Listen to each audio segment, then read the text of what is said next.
Alors le mot lâcher prise, on l'entend finalement de nombreuses fois. C'est presque une injonction qu'on entend régulièrement quand on est dans l'attente, comme ça, sclérosé de quelque chose. On nous dit mais lâche prise. Alors qu'est-ce que c'est selon vous, Benoît, vraiment lâcher prise? Alors c'est très difficile à définir en fait le lâcher prise parce que c'est une non-action. Une non-action, par exemple, si on dit à quelqu'un lâche prise, c'est ne pas faire quelque chose, c'est très difficile. C'est comme de dire ne pense pas à la Tour Eiffel. C'est le meilleur moyen. C'est le meilleur moyen pour penser à la Tour Eiffel. L'enjeu, c'est pas tant le lâcher prise en soi. L'enjeu, c'est de comprendre ce à quoi on est attaché. Et l'aventure, c'est de pouvoir se détacher des choses qui ne nous correspondent pas pour laisser la place à ce qui nous correspond.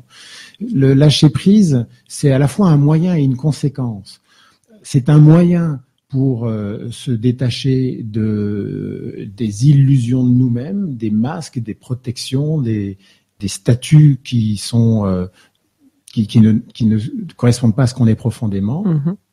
Et c'est aussi une conséquence, en ce sens que quand on expérimente quelque chose dans lequel on est profondément en lien avec ce qu'on est, dans son être essentiel, quand on est en connexion, en présence et en connexion à ça, ben en quelque sorte, automatiquement, il y a un lâcher-prise sur tout le reste. Parce que ce quelque chose d'essentiel dans le vivant, de ce qui se manifeste à travers soi, est tellement puissant, rien ne résiste à ça.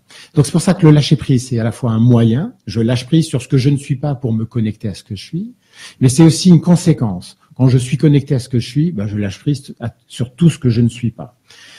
Et ce qui est intéressant, c'est que les deux peuvent se produire, mais aucun n'est prédictible. C'est vraiment quelque chose qui se vit dans l'expérience et qui se vit dans l'expérience de chacun.